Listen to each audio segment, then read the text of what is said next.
All right. So how you doing today? Better. Yeah? Okay, great. What was bugging you before?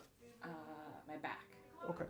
What part of your back? my lower back, mostly on the left side, I think it was. Okay. And you feel with the adjustments that things are starting to loosen up and get Oh better? yeah, for sure. Cool. And how many weeks pregnant?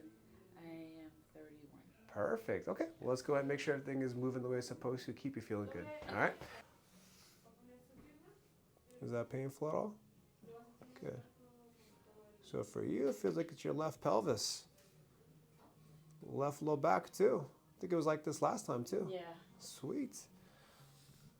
Mid back's tight right there. All right. So let's get you feeling better.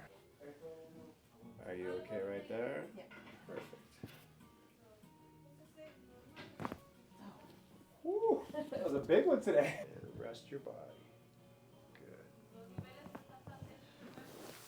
With our pregnant patients, my main goal is always to keep things moving to help with the whole process of pregnancy as your body changes, keep things flowing so the labor is as easy as possible, okay? Rest your head for me. There it is. Perfect. Now things are flowing as they should.